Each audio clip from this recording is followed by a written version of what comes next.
ପୁଅରେ ତୁ ସବୁଦିନ ସବୁ ତ ଠିକ ଠାକ ରହୁଛୁ ତ? ଓହୋ କାଇ ପାଟି କରୁଛନ୍ତି ଆପଣ ସବୁ କଥା ଆପଣ କହୁଛନ୍ତି। ସମୟା ସମୟା ମା ତୁ ସତରେ ମତେ ଛାଡ଼ିକି ଯାଉଛୁ? ତୁ ମତେ ମନେ ପକେଇବୁ ନାଇଁ? ମୁଁ ଏଠି ଏକୁଟିଆ ତ ରହିବି। ହଉ ମା ଏ ଜେଜକୁ ସବୁବେଳେ ଟିକେ ମନେ ପକାଉଥିବୁ। ମନେ ରହିଲା ମୁଁ ଗେଲି ମାଟା ପରା।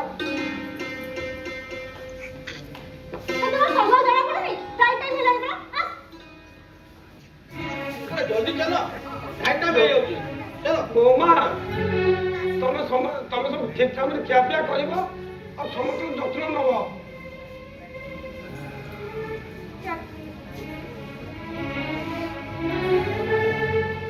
ବାପା ମୁଁ ଆଉ ଥରେ ତୁ ଠିକ କର। ତୁ ମନ ପରିବର୍ତ୍ତନ କର ବାପା। ମୋ କଥା ଟିକେ ବୁଝୁ। ଲୋ ନେବ ମୋ କଥା ଟିକେ ବୁଝୁ ବାପା। ଆପଣ ବୁଝିପାରୁନାହାନ୍ତି କାହିଁକି? ମୁଁ ବାହାରେ ସେଠି ଫରେନରେ ଘର ନେଇଛି। ସବୁଦିନ ପାଇଁ ସେଠି ଏଷ୍ଟାବ୍ଲିଶ ହେବାକୁ ଯାଉଛି। ଆପଣଙ୍କ କଥା ଆପଣ ଚିନ୍ତା କରନ୍ତୁ, ମୋ କଥା ମୁଁ ଚିନ୍ତା କରିବି। ହେଲା ପାରୁଛି ବାପା। ବାପା ବାପା ହଁ ବାପା ଫୋନ୍ ବି କେବେ କରିବେ ହେଲା। ଆସୁଛି ନମସ୍କାର।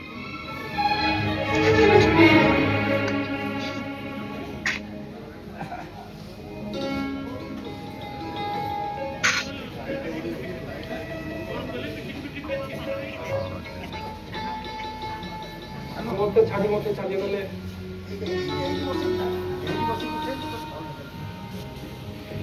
ଆମେ ସମସ୍ତେ କେତେ କଷ୍ଟ କରିକି ମୁଣ୍ଡ ଝାଳ ତୁଣ୍ଡରେ ମାରି ଏମାନଙ୍କୁ ମଣିଷ କରିଥାଉ, କିନ୍ତୁ ଶେଷରେ ସେମାନଙ୍କୁ ଆମକୁ ଏଇ ପରିଣତ ବୟସରେ ଛାଡ଼ି ଚାଲି ଯାଆନ୍ତି। ନା, ଏହାର କିଛି ବ୍ୟବସ୍ଥା କରିବାକୁ ପଡ଼ିବ। ଆମ ସମାଜରେ ମୋ ଉପରେ ଅନେକ ବୃଦ୍ଧ ଅଛନ୍ତି। ତାଙ୍କୁ ସୁରକ୍ଷା ଦେବା ପାଇଁ ଆଶ୍ରୟର ଆବଶ୍ୟକତା ରହିଛି।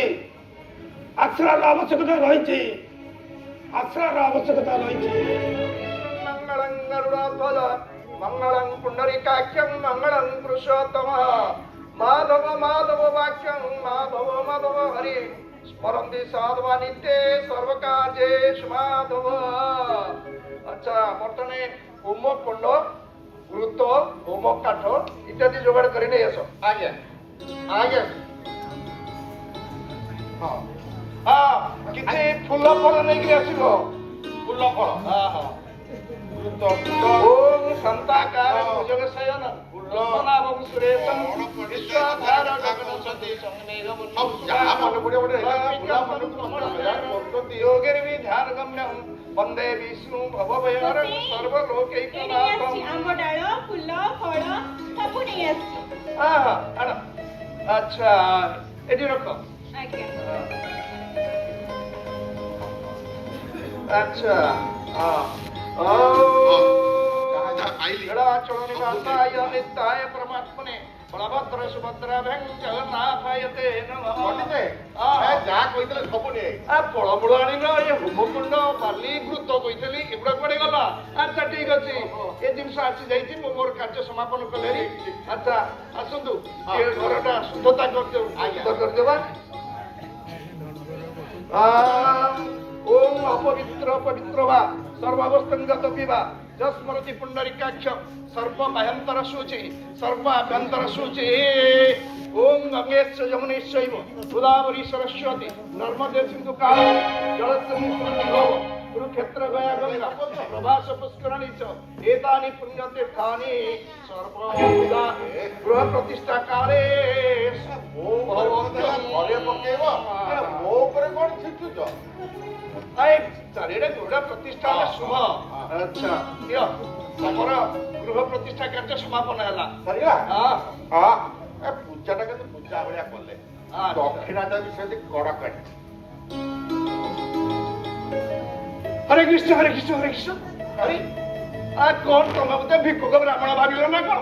ହରେ କୃଷ୍ଣ ମୁଁ ଆପଣଙ୍କୁ ଆଶ୍ରମ ମଠ ବାଡିର ଲୋକ ହିସାବରେ ଜାଣିଛି ନା? ନା ନା ନା ନା ନା ଆଉ ନେବେନି? ये 20 वर्ष ମୁଁ ବିଦ୍ୟା କିଣିବା ପାଇଁ ଆସିଛି। ଆଉ ଆରେ ନା ଖବର କାଗଜରେ ଆପଣଙ୍କର ଯୋଉ ବିଜ୍ଞାପନ ବାହାରିଥିଲା ହଁ ସେ ବିଜ୍ଞାପନ ଦେଖି ମୁଁ ଏ ଆଶ୍ରମରେ ରହିବି ବୋଲି ଆସିଛି। ଆରେ ନିଶ୍ଚୟ ସେଇ କି ଗୋସାଇ ହଁ। ମୁଁ ଭାବିଲି ଆପଣ ଏଇ ଆମର ଏଇ ଅଞ୍ଚଳ ଗୋଟେ ପୂଜକ ସେ ଅନୁସାରେ ପଚାଇଦେଲି ଆପଣ ଭଳିଆ ଜଣେ ନୈଷ୍ଠିକ ବୟସ୍କ ବ୍ରାହ୍ମଣ ଯଦି ଆମ ଆଶ୍ରମର ଅନ୍ତେବାସୀ ହେବେ ସତରେ ଆଶ୍ରୟ ଜଣ ଆଜି ପବିତ୍ର ହେଇଗଲା। ଓହୋ। ଆଚ୍ଛା ଏଠି ତମର ଭୂମିକା କଣ? ମୁଁ ଆରେ ମୁଁ ବା ଏଠି ସର୍ବେସର୍ବା ମୁଁ ହେଲି ଯୋଗୀ ଦାସ କେୟାର ଟେକର ମୋ ବିନା ଏଠି କିଛି ହୁଏନି ଯାହା ହବ ମୁଁ କରିବି।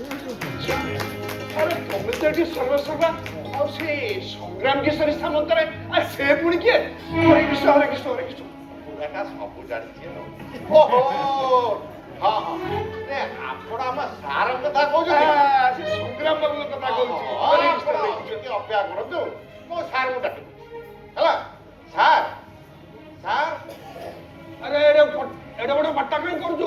ସାର୍ ଶୁଣନ୍ତୁ ଆମର ଆଶ୍ରମରେ ଯୋଉ ପୂଜା କଲେଣି ପଣ୍ଡିତ ମାସେ ସିଏ ପ୍ରକୃତରେ ମୁଁ ତାକୁ ଏଠି ବ୍ରାହ୍ମଣ ଭାଇ ବସେଇ ଦେଇଛି ପୂଜାରେ ସିଏ କିନ୍ତୁ ଆସିଛନ୍ତି ବିଜ୍ଞାପନ ଦେଖି ଆମର ଏଠି ରହିବା ପାଇଁ ବୁଝିଲେ ଟିକେ କଥା ହଉନାହାନ୍ତି।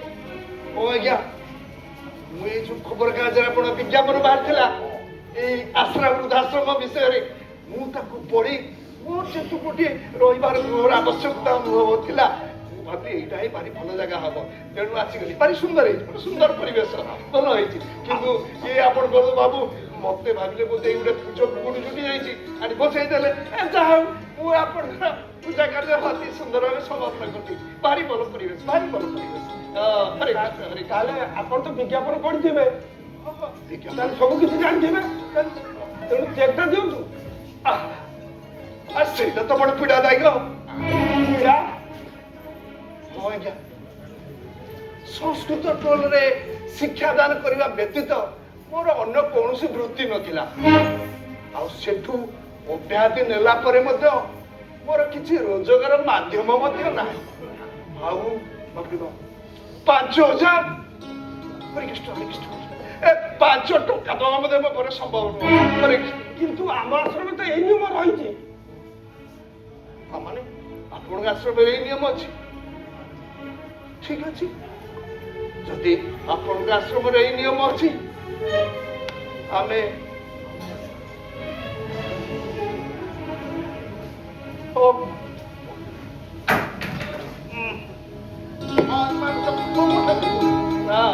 ରଖିଦିଅ ତମେ ଏମିତି ଚେୟାର ପକଉଛ ବେଗ ଉଠୁ ଉଠୁ ବି ଖସି ଯାଉଛି। ଆଚ୍ଛା ହଉ ଅନ୍ୟ କୌଣସି ଆଶ୍ରମର ଅନୁସନ୍ଧାନ କରିବା। ଆପଣ ଭାଇ 5,000 ଟଙ୍କା ଦେଇଦେବେ। ଆଜ୍ଞା ଆପଣ କିଏ?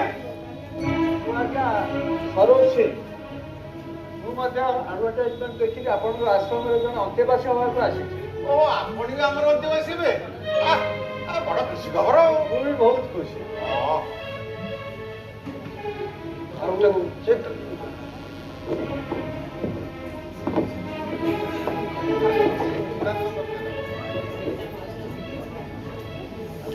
କହିବା ଅନୁସାରେ ଏଇ 5,000 ଟଙ୍କା ଚେକଟା ମଧ୍ୟ ଆଣିଛି।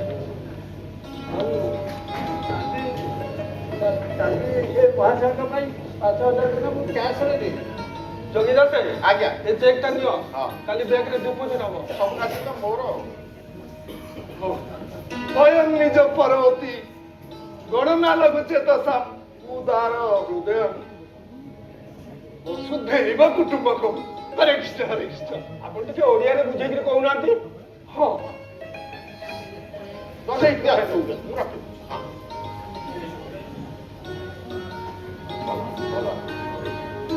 ହଁ ନିଜ ଘର ଦ୍ୱାର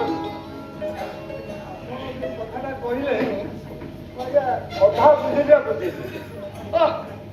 ଦେଖନ୍ତୁ ଆଜ୍ଞା ଯେ ଆପଣ ନିଜ ଘର ଦ୍ୱାର ଛାଡ଼ି ଏ ପୁରା ବସୁଧାଟାକୁ ଆପଣଙ୍କର କୁଟୁମ୍ବ ବୋଲି କେମିତି ଭାବିଲେ ସେଇ କଥାଟା ତ ମୁଁ ବୁଝିପାରୁନାହିଁ। ହଁ ଦେଖନ୍ତୁ ବିନାଶ କାଳେ ବିପରୀତ ବୁଦ୍ଧି।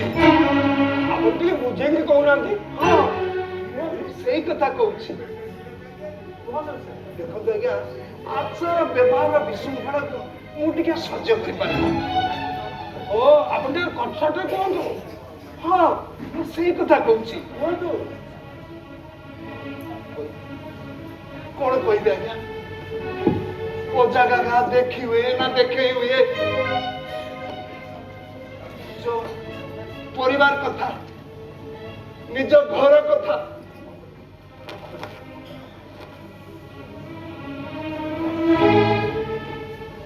ପୁଅ ବୋଉ ମୋର ବେଡ୍ ଉପରେ ବସି ଲଞ୍ଚ ଡିନର କଲେ। ଆଉ ସୋମବାର, ଗୁରୁବାର, ଅମାବାସ୍ୟା, ସଂକ୍ରାନ୍ତି, ପୂର୍ଣ୍ଣମୀ କିଛି ମାନିଲେନି। ବେଡ୍ ଉପରେ ବସି ଚିକେନ ମଟନ ଖାଇଲେ। ମୁଠା ଘର ଚାରିଆଡେ ପକେଇଦେଲେ। ଏ ହାତରେ ଗୋଟେ ପକେଇଲେ, ସେ ହାତରେ ଗୋଟେ ପକେଇଲେ।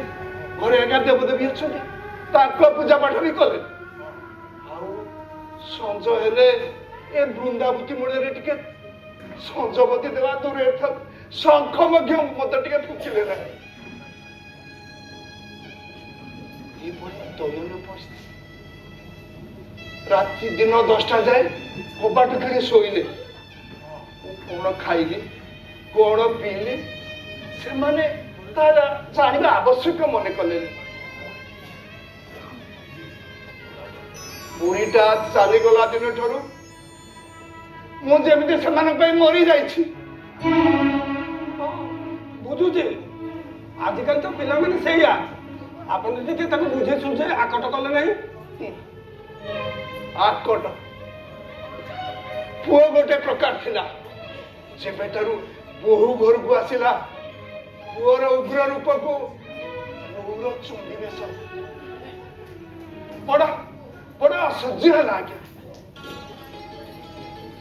ପୁଅ ବୋହୂ ମିଶି ଦିନେ ରାତି ଅଧରେ ମତେ ଘରୁ ବାହାର କରିଦେଲେ। ମୋ ଲୁଗାପଟା ଦିଖଣ୍ଡା ବାହାରେ ଫିଙ୍ଗି ଦେଲେ। ରାତିଟା କଷ୍ଟେ ମଷ୍ଟେ ଗୋଟେ ବୃକ୍ଷ ମୂଳରେ ଆଶ୍ରୟ ନେଲି। ସକାଳୁ ସକାଳୁ ଗୋଟିଏ ମଠରେ ଯାଇ ପହଞ୍ଚିଲି। ଯେତେବେଳେ ନିଜ ପୁଅ ବୋହୂଙ୍କର ନିଜର ହେଲେନି, ସେଠି ମଠ ମତେ କିଏ ଆଶ୍ରୟ ଦେଇଥାନ୍ତା? ହରେ କୃଷ୍ଣ ହରେ କୃଷ୍ଣ। କିନ୍ତୁ ଆପଣ ତ ସେଠି ପୂଜାପାଠ କରିଥିଲେ, ବେଶ ଆନନ୍ଦରେ ରହିଥାନ୍ତେ। ଆନନ୍ଦ?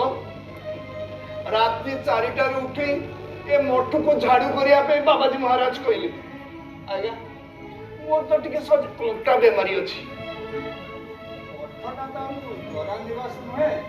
ହଁ ତା ସତ। ସେଠି ତ ନିଜ କାମ ନିଜେ କରିବାକୁ ପଡିବ। ହଁ ନିଜ କାମଟା ମୁଁ ନିଜେ କରିଦେବି, ସେ ଏଇଟା ବଡ କଥା ନୁହଁ। ହଉ ଆଜ୍ଞା ଆପଣ ନାଁଟା କହିଲେ। ମୋ ନାଁ ହେଲା କାଶୀନାଥ ମହାପାତ୍ର। ଏଇ କାଶୀ ପଣ୍ଡିତ କହିଲେ ବି ଚଳିବ। ଆଉ ଯଦି ଆପଣଙ୍କ ଆଶ୍ରମରେ ଅନ୍ୟ କେହି ପଣ୍ଡିତ ନଥିବେ, ଯଦି ଖାଲି ପଣ୍ଡିତ ମାସେ କହିବେ, ବହୁତ ଆଶୀର୍ବାଦ କରିବି, ବହୁତ ଆଶୀର୍ବାଦ କରିବି। ହରେ କୃଷ୍ଣ ହରେ କୃଷ୍ଣ ହରେ କୃଷ୍ଣ। ସାର୍ ଆପଣଙ୍କୁ ବୋଧେ କଣ ଅସୁବିଧା ହଉଛି? ସହରିଆ ଲୋକ ତ, ଆଉ ତା ସହିତ ଏଠି ଆମର ଗାଁରେ ବିଜୁଳି ବି ନାହିଁ। ଚଳିବ, ଗାଁଟା ନା ଗାଁ, ବେଶ ଥଣ୍ଡା, ପରିବେଶ ଭଲ।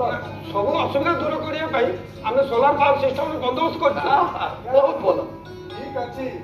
ଏ ଟାଉନରେ ରହି ରହି ଆଜ୍ଞା ଆଖିଟା ଜଳକା ହେଇଗଲା। ସାର୍ ଆପଣଙ୍କ ପିଲାମାନେ କଣ ରାଉରକେଲାରେ ରହନ୍ତି? ମୁଁ ବାହା ହେଇନି। ଆଜ୍ଞା। ଆଉ ସେଥିପାଇଁ ଘର ବି କୋଉଠି କରିବି। ତାହେଲେ ଆପଣ ଏ ମଠ ଗାଁରେ ରହିବାର ନିଷ୍ପତ୍ତି ନେଲେ କାହିଁକି? ଗାଁଟା ନା, ଏ ଗାଁ ପରିବେଶଟା ବେଶ ଭଲ। ଯାହା ଭାବିଲି ଗାଁ ପରିବେଶରେ ରହିକିରି ଏମିତିଆ ଇଣ୍ଟେଲିଜେଣ୍ଟ ଲୋକମାନଙ୍କ ସାଙ୍ଗେ ରହିଲେ ଖୁବ୍ ମଜା। ଆଉ ସାର୍ ଆପଣଙ୍କର ଆଇଁଷ ଚଳେ ତ? ହେଲେ ହବ ନହେଲେ ନାହିଁ, କିଛି ନାହିଁ, ଯାହା ହବ। ଆଉ ପଣ୍ଡିତ ମହାଶୟ ହରେ କୃଷ୍ଣ ହରେ କୃଷ୍ଣ। ନିରାମିଷ ନିରାମିଷ ନାହିଁ, କିନ୍ତୁ ଏଇ ବୈଦ୍ୟରାଜଙ୍କ ପରାମର୍ଶ ଅନୁସାରେ ମଝିରେ ମଝିରେ ଏଇ କ୍ଷୁଦ୍ର ମୀନ, ଶାଗଳ କଲିଜା, ଆଉ ମଝିରେ ମଝିରେ କୁକୁଡ଼ା ଅଣ୍ଡା ସିଝେଇ ଖାଇବା ପାଇଁ ବୈଦ୍ୟରାଜଙ୍କର ବାଧ୍ୟବାଧକତା କରିଛନ୍ତି। ତାହେଲେ କଣ ଆପଣଙ୍କ ପାଇଁ ବିନା ପିଆଜ ରସୁଣରେ ଅଲଗା ଖାଦ୍ୟ ପ୍ରସ୍ତୁତ କରିବି? ଯେତେବେଳେ କୁକୁଡ଼ା ଝୋଳ କରିବନି ସେଇଟା ବିନା ପିଆଜ ରସୁଣ କରିଦେବେ।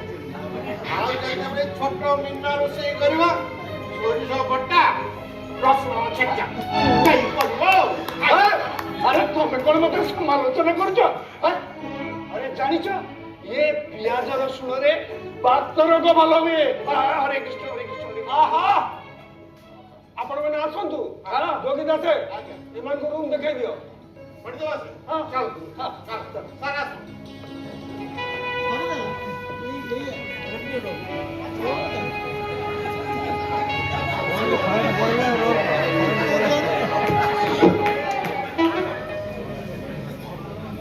ବିରିୟାନୀ କାମ କରି ଅବସର ନେଇ ତାପରେ ଖବର କାଗଜରେ ବିଜ୍ଞାପନ ପଢି ମୁଁ ଆପଣଙ୍କ ଏଇ ଆଶ୍ରମ ଶାସନ ରହିବି ବୋଲି ମନସ୍ଥ କରିଛି। ଆଉ ସେଇଥିପାଇଁ ଆପଣଙ୍କ ନିୟମ ଅନୁସାରେ ମୁଁ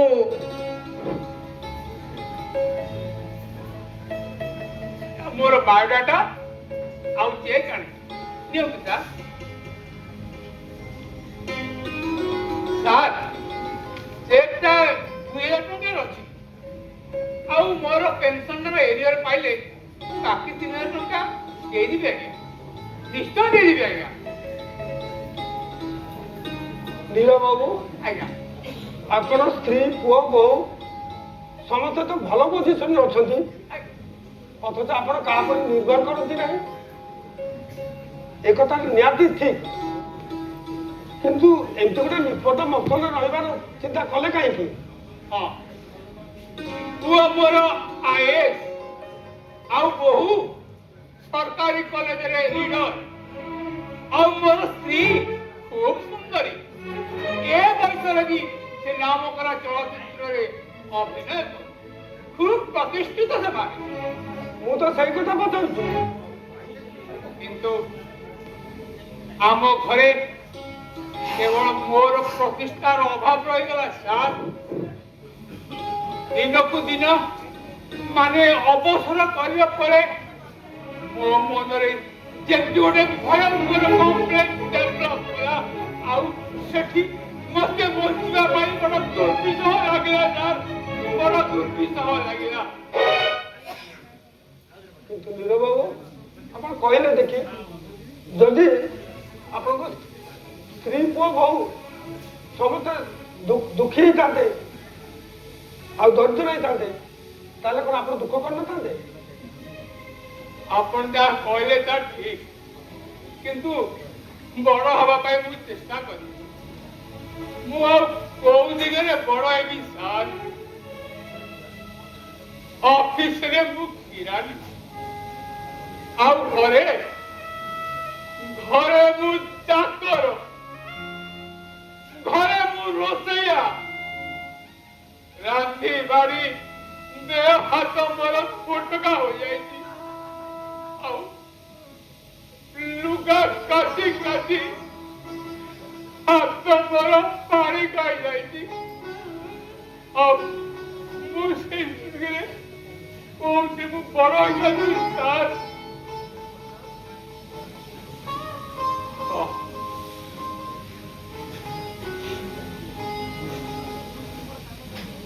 ହଁ ସାର୍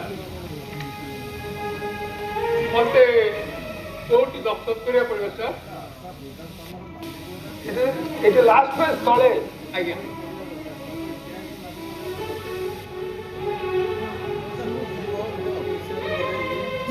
ଆପଣ ଚଷମାଟା ଭାଙ୍ଗିଲା କେମିତି?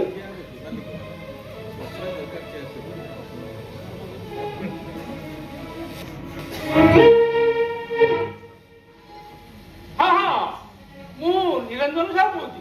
ଆଜ୍ଞା ହଁ ଗୋବିନ୍ଦ ବାବୁ ଆଜ୍ଞା ଆସନ୍ତୁ ଆସନ୍ତୁ, ମୁଁ ଘରେ ଅଛି। ହଁ ମୁଁ ଏ ଅଫିସ ଯାଉଛି ପୁରା, ଆସନ୍ତୁ। ହଁ ହଁ ହଁ ମୁଁ ଯାଉଛି।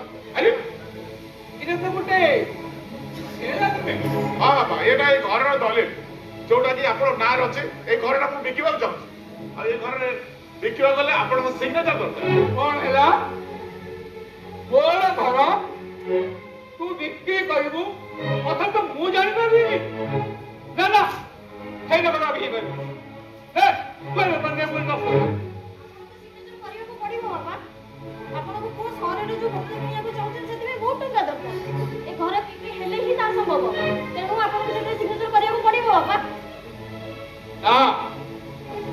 ଏ ଘର ମୁଁ କଦାପି ବିକ୍ରି କରିବାକୁ ଦେବିନି, କାରଣ ମୁଁ ଗୋଟେ କିରାନୀ ହୋଇ ଏଇ ଘରକୁ ମୋର ତିଆରି ଆଉ ଏ ଘର ସହିତ ବହୁତ କିଛି ସ୍ମୃତି ରହିଛି।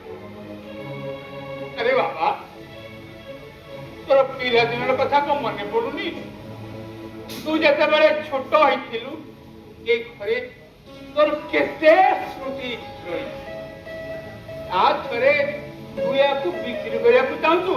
ନା ନା ନା ନା ନା ନା, ମୁଁ ଏ ଗୋଟେ କରିବି ବାପା ଆପଣଙ୍କୁ ଏଥିରେ ସାଇନ୍ କରିବାକୁ ପଡିବ। ନା। ଆପଣ କରିବେ ନା, ଆପଣ କଣ ଆରେ କଣ ମନା କଲି? କର ବାପାଙ୍କର ବାପା ଚେଷ୍ଟା କର କର ସାଇନ୍ କରୁ କରିବେନି କଣ କର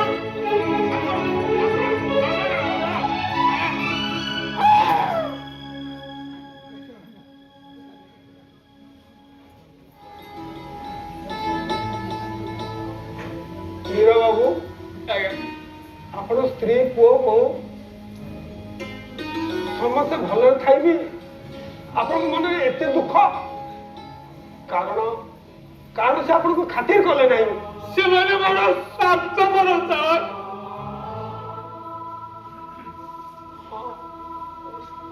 ଆପଣ ଆପଣ ତ କୌଣସି ନା କୌଣସି ଦିଗରେ ନିଜକୁ ବଡ କରିପାରିଥାନ୍ତେ। ଅବଶ୍ୟ ମୁଁ ସେମାନଙ୍କ ଦୁଃଖରେ ମୁଁ ନିଶ୍ଚୟ ଦୁଃଖୀ ହୋଇ ମୋ ଜୀବନ ମୁଁ ତାଙ୍କ ସାଙ୍ଗରେ ପଠେଇ ପାରିଥାନ୍ତି।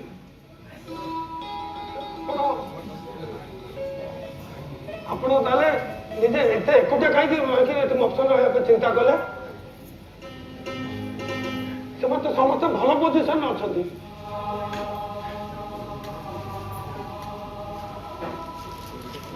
ସାର୍, ମୋର ଦୁଃଖ ଯୋଉ ଆପଣ ଜାଣୁଛନ୍ତି,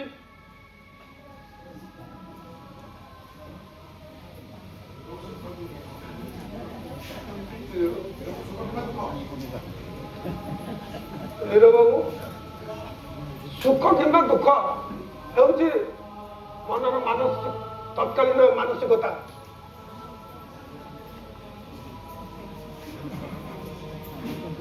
ଦେଖନ୍ତୁ, ମତେ ଧନ ଜନ ଯଶ ସବୁ କିଛି ମିଳିଛି। ମୋ ପିଲାମାନେ ବିଦେଶରେ ବହୁତ ସମ୍ମାନାସ୍ପଦ ଆଉ ଧନଶାଳୀ ବି। ସେମାନେ ମତେ ବହୁତ ସମ୍ମାନ ବି ଦିଅନ୍ତି, କିନ୍ତୁ କିନ୍ତୁ ମୁଁ ବି ତ ଦୁଃଖଠୁ ଦୂରରେ ନାହିଁ। ସାର୍,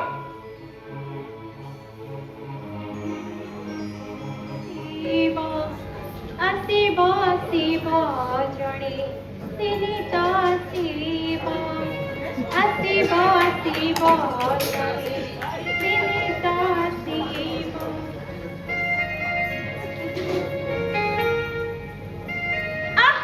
अरे अरे कौन आला कौन आला ଡକା ବସିଗଲା। बस बस बस बस बस कोठी कौन है कोठी रखा बस ଡକା ବସିଗଲା। ଆଉ ଟିକେ ବାବୁ, ऐसी है ऐसी ଆଉ ଟିକେ ବାବୁ।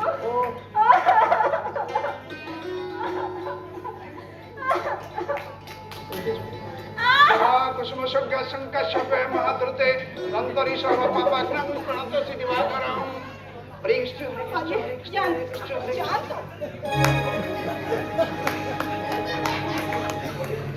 ସରୋଜବୁ ଆପଣ ଆସିପାରନ୍ତି।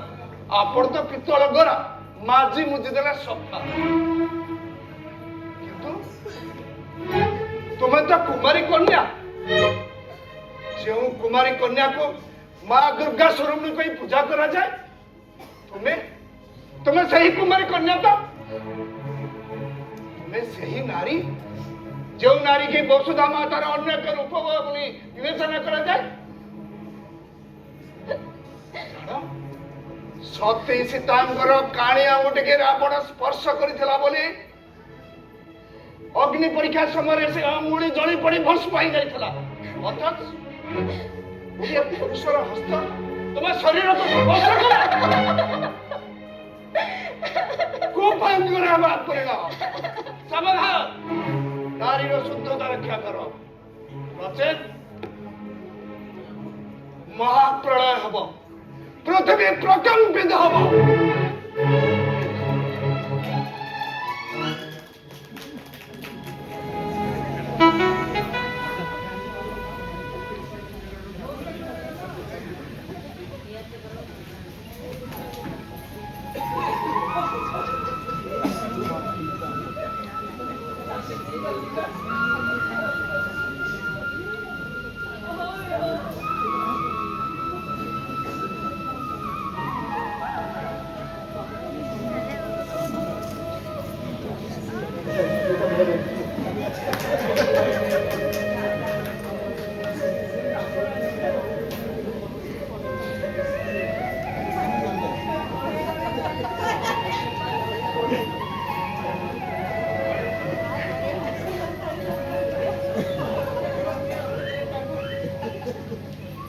ଆରେ କଣ ହେଲା?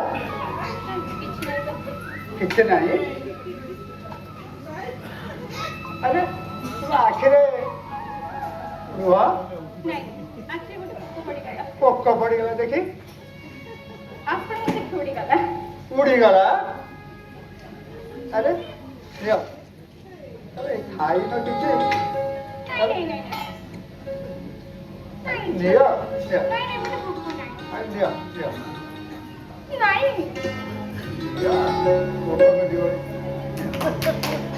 କେମିତିକା ପ୍ରେମ ଇଏ, କେମିତିକା ପ୍ରେମ, କେମିତିକା ପ୍ରେମ ଇଏ, କେମିତିକା ପ୍ରେମ, ବୃଦ୍ଧ ବୟସରେ ସେ ତ ନେଲା ତ ଜନମ, ବୃଦ୍ଧ ବୟସରେ ସେ ତ ନେଲା ତ ଜନମ, ପ୍ରେମ ଜାଣେ ନାହିଁ ଯୁବା অবাকি বৃদ্ধ, প্রেম জানে নাহি যুবা অবাকি বৃদ্ধ, প্রেম পাই সারা দুনি আটা পরা অন্ধ, কেমিতিকা প্রেম ইয়ে, কেমিতিকা প্রেম।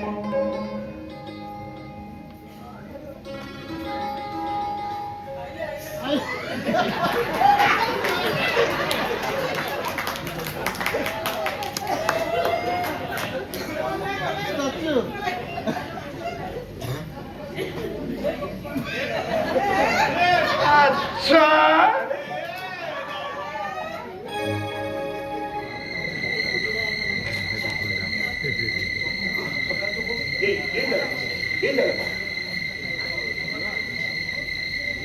মতে ফোন করিবে হব। আরে কিছু নাই ম খালি এମାନଙ୍କୁ বাড়াবাড়ি করে তড়িবার ଅଛି। এবারে কি দোষ করছন্তি? আরে দোষ ফোষ କିଛି নাই, খালি এମାନେ কবজা করে রଖିଛନ୍ତି। হ্যাঁ, ইনার কাজ সহিত আমি হামলা করব না। আরে ସେଥିପାଇଁ ତ ମୁଁ ଟଙ୍କା ଦେବି। রখ তোমার টাকা। আরে ভাই ତମକୁ ଏତେ ପ୍ରକାର ବୁଝେଇଥିଲି ପରା, ତମେ ପ୍ରବୀରକୁ ମୁଁ ପ୍ରମୋଦ ଏତେ କଥା କହିଥିଲି, ତମେ ଏତେ ରାଗୁଛ କଣ ପାଇଁ? अरे इन लोगों को तुम्हारा क्या नहीं आना? ଆରେ ତମେ ପ୍ରବୀରକୁ ମୁଁ ପ୍ରମୋଦ, ଏମାନେ ସେ କବଜା କରିଛନ୍ତି। ଏ ଜାଗାଟା ସରକାରୀ ଜାଗା କି? ତୁମ ପୁରା ଗୋଦଲ ଖରିଦ କରିଛନ୍ତି? ହଁ ସେଇଆ ନୁହେଁ ତ, ଖରିଦ କଲେ ବି ଏଠି ଗୋରୁ ଚରନ୍ତି। হ্যাঁ, সিধা বাত কর। আরে গাঁ গহଳିରେ ଏଠି ଚାଷବାସ ହୁଏନି, ବିଲବାଡି ଏଠି ପଡିଆ ପଡିଛି। ଆଜିକାଲି ଗୋଚର ଜମିକି କିଏ ପଚାରେ? আরে কাগজ পত্র এটা গোচর আছে কি? আরে ସେଇଆ ନୁହେଁ ତ ଆଉ କଣ? ଏ ମଫସଲ ଜାଗାରେ କାଗଜ ପତ୍ର କିଏ ଦେଖୁଛି? ତା ଛଡା 2 ନମ୍ବର ପଟ୍ଟା ବି ମୋ ନାଁରେ ଅଛି। বাহ, କେତେବେଳେ କହୁଛ ଏମାନେ ଖରିଦ କରିଛନ୍ତି, କେତେବେଳେ କହୁଛ ଏଇଟା କାଗଜ ପତ୍ରରେ ଯୋଉ ଇଏ ଗୋଚର ଜାଗା, ତାପରେ କହୁଛ 2 ନମ୍ବର ପଟାଟା ମୋ ପାଖରେ ଅଛି। ଗୋଟେ ଗୋଳମାଳିଆ ତମ ଲୋକ ତମେ ଦେଖୁଛେ। ଏ ଭାଇ ତମକୁ ଏତେ ପ୍ରକାର ବୁଝେଇଛି ପରା, ଏଠି 3ଟା ପ୍ଲଟ ମୋର, ସେଠି 2ଟା ପ୍ଲଟ ମୋର, ଏଇ ମଝି ପ୍ଲଟଟା ମୋର ନିହାତି ଦରକାର। अरे इतना मौसम में इतना जमीन क्या करोगे? ମୁଁ ମୋର ଯାହା କରେ, ମୋଠୁ ମାଲ ନିଅ, କାମ କର। अरे वाह, ତମେ ଜମି ନବା ଆମେ ଜାଣିବୁନି। ଆରେ ମୋର ଏଠି ରାଇସ୍ ମିଲ୍ ହବ, ଏଠିକାର ବେକାର ଯୁବକ ଯୁବତୀ ମାନେ କାମ ପାଇବେ। ତା ସହ ଏଇ ଯୋଉ ବୁଢାଟା ଏଠି ବୁଢାବୁଢୀ ମାନେ ରହିକି ଏଠି କରିବେ କଣ? ଶୁଣ ସଂଗ୍ରାମ ବୋଲି ଯୋଉ ବୁଢାଟା ଏ ଜାଗାଟାକୁ କବ୍ଜା କରି ରଖିଛି। अरे प्रभुदा तुम्हें कौन गाँव इलेक्ट्रिक लाइन नहीं तुम राइस मिल कौन गोबर गैस चलो ये जगह छाड़ और कोई दूसरा जगह देखो ତମ କାମ ତମେ କର ମୋ କାମ ମୁଁ କରୁଛି ଅଦା ବେପାରୀ ହେଇ ଜାହାଜ ମୂଲ କରିବା ଦରକାର ନାହିଁ। ठीक अच्छे गोटे कथा 50,000 दियो काम सरला 50,000 दो ଏତେ ଟଙ୍କା କାହାକୁ କିଛି ବାଡେଇକି ମାରିବାର ନାହିଁ ଖାଲି ବାଡାବାଡି କରି ବିଦା କରିବାର ଅଛି। अरे बाड़ाबाड़ी कर मरीगला पुलिस जावला कोर्ट कचेरी जावला से रिस्क किए नब ଆରେ ସେଥିପାଇଁ ତ ମୁଁ ଟଙ୍କା ଦଉଛି ତାପରେ ମୁଁ କହି ଦଉଛି ଯଦି କିଛି ଝାମିଲା ହୁଏ ମୁଁ ତା ଦେହରେ ପଶିବାର ନାହିଁ। से रिस्क मु दे परिबिनी जदी पुलिस एनकाउंटर बेले हम लोग के तो ना कोई दे पुलिस कोई दे ଠିକ ଅଛି 50,000 ନିଅ ମୋ କାମ ହେଲା ପରେ ଅବଶ୍ୟ 50,000 ଦେବି।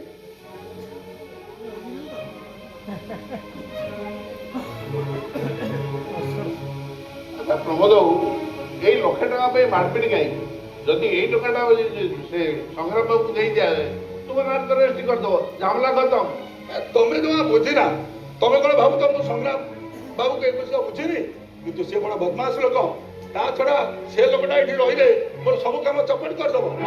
ମୋ କାମ କେବେ ହବ କୁହ? काम हम काम कला वापस इशारा आसले कहबी ଠିକ ଅଛି ମୁଁ ଆସୁଛି ତାହେଲେ।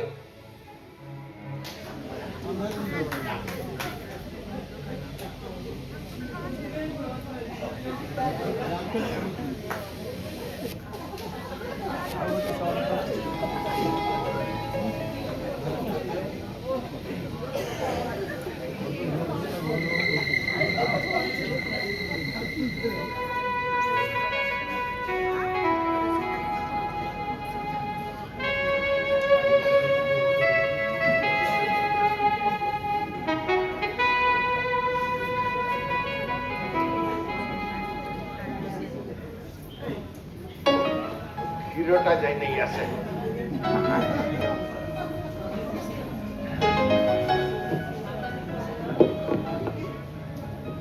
ଅପା ଯୋଉଥିପାଇଁ ତମେ ଲସର ପସର ସେ କଥାଟା ମୁଁ ଜାଣେ। କୋଉ କଥା ମୁଁ ତ କିଛି କହିନି। ଚୌକି ଭାଇ ତମେ ବି ନା ସବୁବେଳେ ମୋ ସହିତ ଲାଗୁଛ ମୁଁ ଲାଗିଲି ଆଉ ସବୁବେଳେ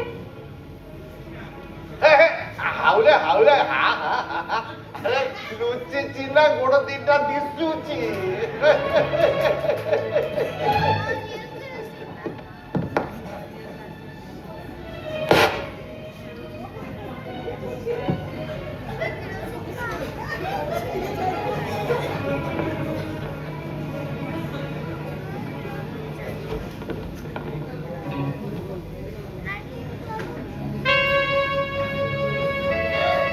ଇଏ କଣ କରୁଛନ୍ତି? ଆରେ ଲଣ୍ଠନ ପଛରେ ତମ ସବୁ ପାଉନେ ଆରେ ଆପଣ କହିଲେ ସିନା ଭଲ ଲାଗୁନି ତୁମେ କୁହ ଭଲ ଲାଗିବ। ଆମକୁ ଏଠି ସମସ୍ତେ ଦେଖୁଛନ୍ତି ଆମକୁ ଏଠି ସମସ୍ତେ ଶୁଣୁଛନ୍ତି କଣ କହିବେ କହିଲ? କଣ କହିବେ? ହସିବେ। ଛେ ମତେ ଭାରି ଲାଗିଲା। ହସିବେ ହସନ୍ତୁ କିଛି ନ କହିଲେ ହେଲା। ମତେ ସେ ପଣ୍ଡିତ ଗୁଡାକ ଭାରି ଡର। ଓ କଟିଗଲା ନା କହୁଛି ହାତ କଟିଯିବ କଣ ହେଲା ଦେଖିଲେ ଏତେ ବି ଶୁଣୁନାହାନ୍ତି ମୋ କଥା। अरे अरे अरे अरे अरे अरे हाथ तो केमती करथिला की ए हाथ तो केमती करथिला ଆଜ୍ଞା ସେ ଲଣ୍ଠନ କାଚଟା ଏତେ ତୀକ୍ଷ୍ଣ ଥିଲା କଟିଗଲା ଆଉ।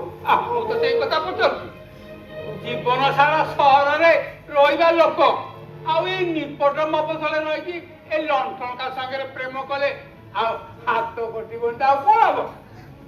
ଆଲୋକ ତାର ଜୀବନ ହର ଅନ୍ଧକାର ତାଠାରୁ ଭଲ।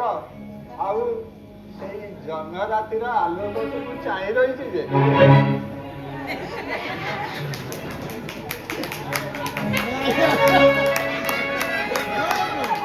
हरे कृष्ण हाथ कटिगला कि अरे देखुଛନ୍ତି हाथ कटि केते रक्त बोइलानी आपण कहउଛନ୍ତି हाथ कटिगला ए मो हाथ टिके कटि जाता हां नौनाजी नियंतु आपण ए लंडन काटको पचंतु ଆପଣଙ୍କ ହାତ ବି କଟିବ ଆଉ ଏମିତି ବେଣ୍ଡିଜ ମଧ୍ୟ ବନା ହବ କେମିତି?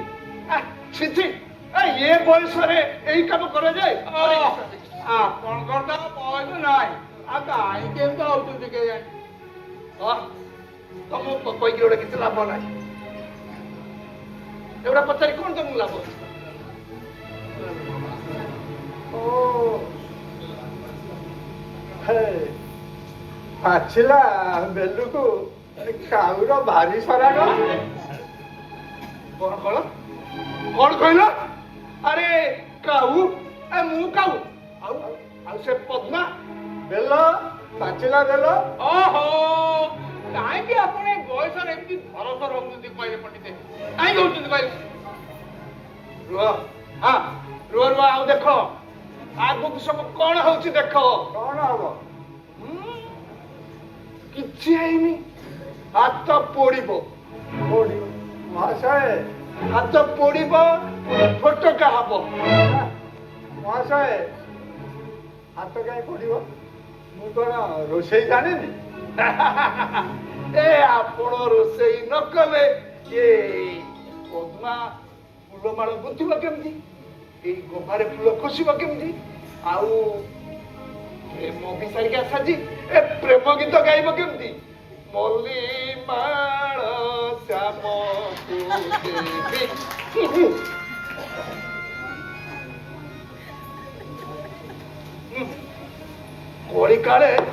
କଳିକାଳେ ବିପରୀତ ବୃଦ୍ଧ ବୃଦ୍ଧା କାମତୁରା। ହରେ କୃଷ୍ଣ ହରେ କୃଷ୍ଣ।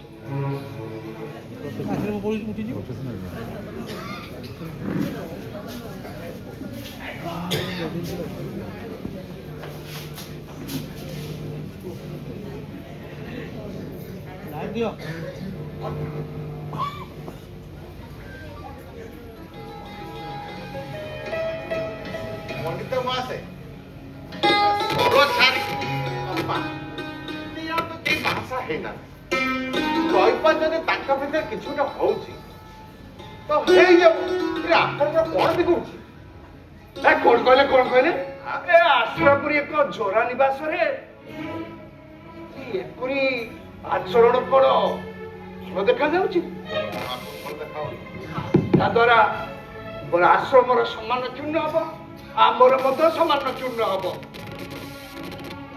ନିରବ ଆପଣ କିଏଟା ହେଇଛନ୍ତି ଯେ ଆପଣ କିଛି କହୁନାହାନ୍ତି? ଆପଣ କଣ କହିବେ? ଆପଣ ତ କ୍ଲିବ ଆଉ ଆପଣଙ୍କର ପୁରୁଷୋତ୍ତମ ମଧ୍ୟ ଦାର ଲଉଟିଲାଣି। ଯେତେ ଘସର କଲେ ଆଉ କଣ କାଟି ହବ? କଣ କହିଲେ? ନା ମୁଁ ଆପଣଙ୍କ ପଛରେ ଏକମତ ନୁହେଁ।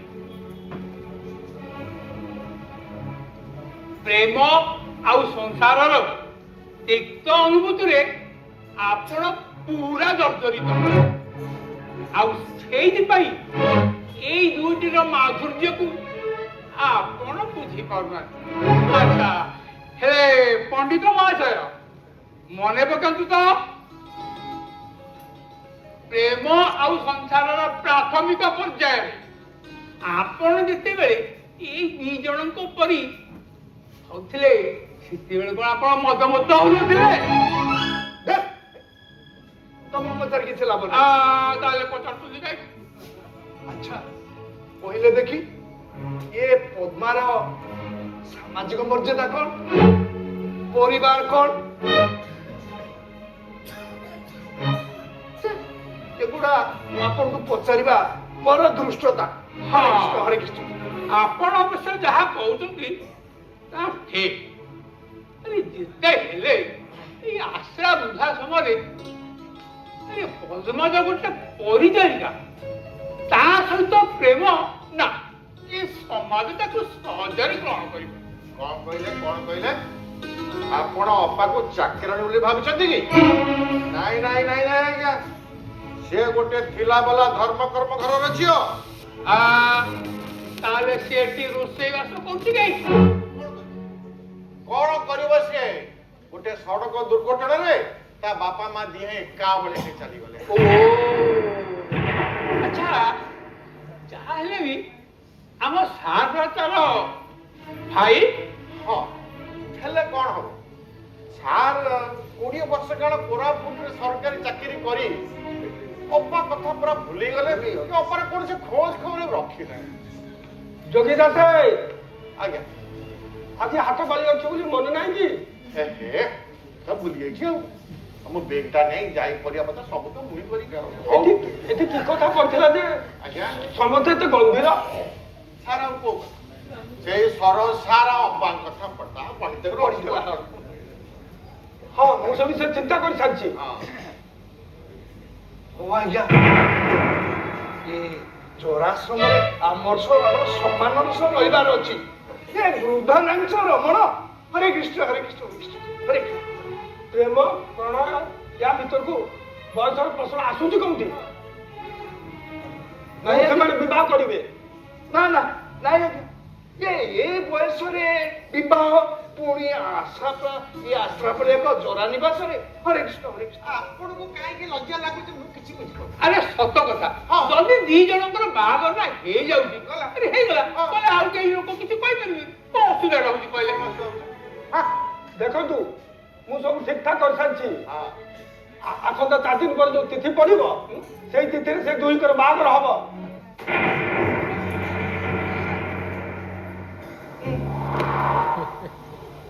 ଯଥା ଦେଶ ତଥା ରାଜା ତଥା ପ୍ରଜା ଯଥା ବୀଜ ତଥା ଅଙ୍କୁର ହରେ କୃଷ୍ଣ ହରେ କୃଷ୍ଣ। ପଣ୍ଡିତ ମହାଶୟ ଆପଣ ଏମିତି ଶ୍ଲୋକ ଗାଉଥାନ୍ତୁ ଆଉ ବାହାଘର ଭୋଜି ଖାଉଥା।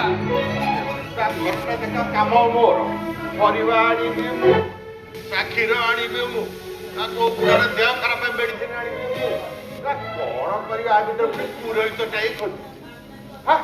ସାର୍ ସାର୍ କଣ ହେଲା? ସାର୍ ଆପଣ ବାହାଘର ଫାହାଘର ସବୁ ଠିକ ଠାକ କରିଦେଇକି ମତେ କହୁଛନ୍ତି ପୁରୋହିତ ଖୋଜ। ଚାରିଆଡେ ବାହାଘର ପୁରୋହିତଟା କୋଉଠି ପାଇବି? ଆରେ ଆମ ପୁରୋହିତ ପୁରା ଏଇଠି ଅଛନ୍ତି। କୋଉଠି? ଆରେ ଆମର ସେ ପଣ୍ଡିତ ମହାଶୟ ହଁ ତାଙ୍କଠୁ ବେଶୀ ଶ୍ଲୋକ ଆଉ ମନ୍ତ୍ର କିଏ ଜାଣିଛୁ କହିଲୁ? ହଁ ହଁ ସେଇଟା ଠିକ। ନା ନା ନା ନା ମୁଁ ଏଠି ପୌରୋହିତ କାମ କରିପାରିବି। ଆଜ୍ଞା ଯୋଉଠି ଯଜମାନ ପୁରୋହିତ ଭିତରେ ପାର୍ଥକ୍ୟ ପରିଲକ୍ଷିତ ହୁଏ ନା ସେଠି ମୁଁ ଯଜମାନ କାମ କରିପାରିବି। ହରେ କୃଷ୍ଣ ହରେ କୃଷ୍ଣ। ଆଚ୍ଛା ପଣ୍ଡିତ ମହାଶୟ ଆପଣ ତ ଜ୍ଞାନୀ ଗୁଣୀ ଲୋକ। ରାମ ରାବଣ ଯୁଦ୍ଧ ବେଳେ ଯେତେବେଳେ ରାମ ପ୍ରଭୁ ଶଙ୍କରଙ୍କୁ ପୂଜା କଲେ ସେ କାହାକୁ ପରିଚୟ କରି ଡାକିଲେ? ରାବଣକୁ। ରାବଣ ଆସିଲେ କି ନାହିଁ? ଆପଣ ତ ରାବଣ ନୁହନ୍ତି ନା ତ ପୂଜାରେ ପୌରୁଷ କାହିଁ କରିବନି? ଆମର କାହିଁ କରିବାନି? ଆପଣ ତ ବହୁତ ବର୍ଷ କଟେଇ ସାରିଲେଣି। ଆପଣ ଆମ ଜଣେ ଦେବତା ତୁଲ୍ୟ। ଆପଣ ଏତେ ହେଇ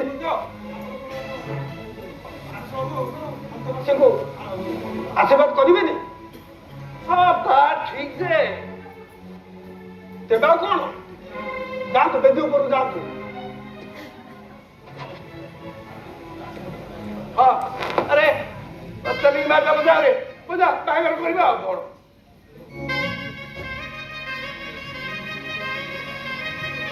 ଆଜ୍ଞା ବାହାଘର ବେଦି କାମ ପୁରା ଠିକ ହେଇଗଲା। ବେଦି ପୁରା ଠିକ ସବୁ କଳସ ଧାନ ଦୁବ ବରକୋଳି ସବୁ ବି କରିଛି। ଏମିତି କି କଉଡ଼ି ମଧ୍ୟ ମୁଁ ଠିକ କରିଦେଇଛି। କିନ୍ତୁ ସାର୍ ସେ କନ୍ୟାର ପାଟ ଶାଢୀ ସେଇଟା ତ ମୁଁ ପାଉନି। ଆରେ ସେସବୁ କାମ ଏବେ ଦରକାର ନାହିଁ। ଆଗ ବର କନ୍ୟାଙ୍କର ଦିଅ ମଙ୍ଗୁଳା କାମ ସାରି ଦିଅ ତାପରେ ଏସବୁ କାର୍ଯ୍ୟକ୍ରମ ହବ। କନ୍ୟାର ସାଜସଜ୍ଜା ମୋ ରୁମରେ ରଖିଛି। ଆଜ୍ଞା ଯୋଗୀ ଦାସ ଆଜ୍ଞା। ଯାଇ ଦେଖ। ସାର୍ ଆପଣ ଜଣେ ଭବିଷ୍ୟତ ଦ୍ରଷ୍ଟା। ଆରେ ମୁଁ ନୁହଁ ଏଇ ପଣ୍ଡିତ ମହାଶୟ। ଆଚ୍ଛା ପଣ୍ଡିତ ମହାଶୟ ଆପଣ କହିଲେ ଆଗରୁ କଣ ଆପଣ ଜାଣିନଥିଲେ ଏ ବାହାଘର ହବ ବୋଲି? ମତେ କହିଲେ ସତର୍କ କହିଲେ ଆପଣ ବାହାଘର ହବ କି ନାହିଁ? ଆଜ୍ଞା ମୁଁ କଣ ଜାଣିବି? ଇଏ ବାର୍ଦ୍ଧକ୍ୟ ବୟସରେ ଜରାଶ୍ରମରେ ବିବାହ ଇଏ ସ୍ୱୟଂ ବ୍ରହ୍ମା ହେଲେ ବି ଜାଣିପାରିବେନି। ମୁଁ ତ ଛାର ପଣ୍ଡିତ ଜଣେ। ହରେ କୃଷ୍ଣ। ଆଜ୍ଞା ନମସ୍କାର। ଆରେ ନମସ୍କାର। ପ୍ରମୋଦ ପଟ୍ଟନାୟକ ସହରରୁ ଆସିଛି। ଓହୋ ପ୍ରମୋଦ ପଟ୍ଟନାୟକ ପ୍ରମୋଦ ବାବୁ ଆପଣ ଆସି ସହରରୁ ବିନା ନିମନ୍ତ୍ରଣ ପୁଣି ଏଇଠି ଆସି ପହଞ୍ଚିଛନ୍ତି। କେଡ଼େ ଭାଗ୍ୟର ବସନ୍ତୁ ବସନ୍ତୁ। ଆଜି ଆସିଛନ୍ତି ଯେତେବେଳେ ଝିଅ ଜ୍ୱାଇଁକି ଆଶୀର୍ବାଦ କରିବେ ଯିବେ।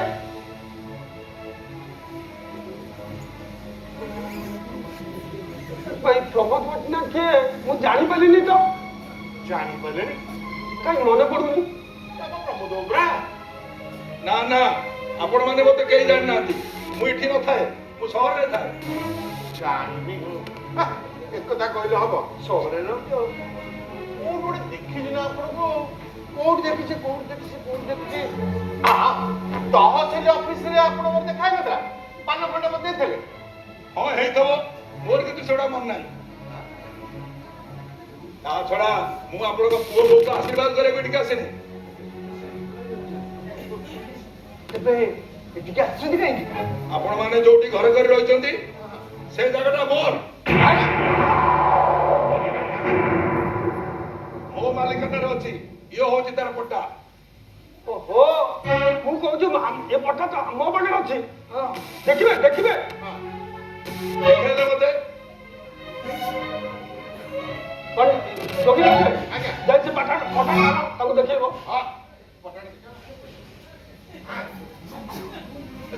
ପଟ୍ଟା ଆରେ ଜମି ପଟ୍ଟା କଣ ବୁଝୁଛ ହେ?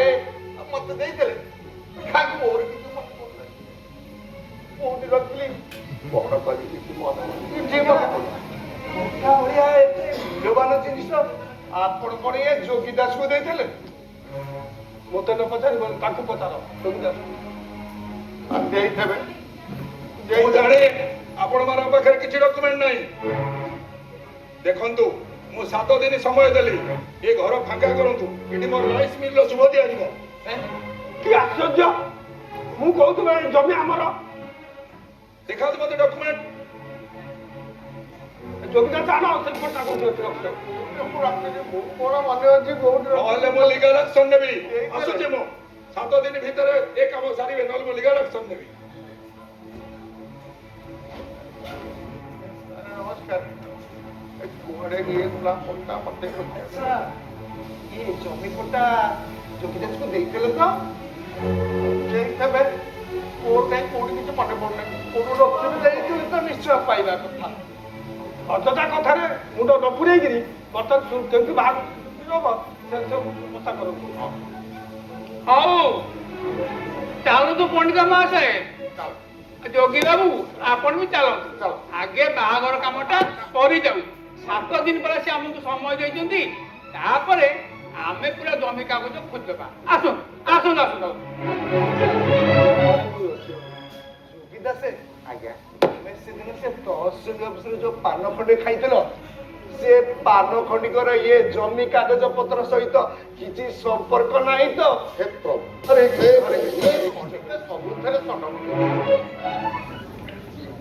ଖୋଦ ଆହୁରି ଖୋଦ। ଏଠି ଗାଲରେ ହାତ ଦେଇ ବସିଲେ କିଛି ଲାଭ ନାହିଁ। କୋଉଠି ରଖୁଛୁ ବାହାର କର।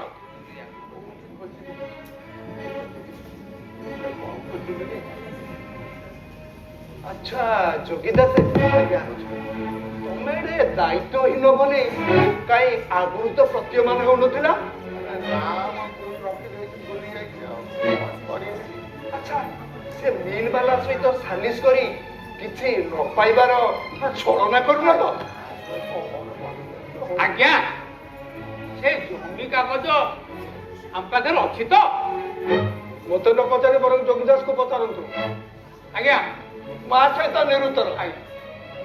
ଆମେ ଏବେ କରିବା କଣ? କୁଆଡେ ଯିବା? କେହି କୁଆଡେ ଯେହେତୁ ଯାଇପାରିବେନି। ସମସ୍ତେ ଏଇଠି ରହିବେ। ତା କଣ ସମ୍ଭବ? ଯେତେବେଳେ ଜମିର କାଗଜପତ୍ର କିଛି ମିଳୁନି ଇଏ ଘର କଣ ଆଉ ରହିବ?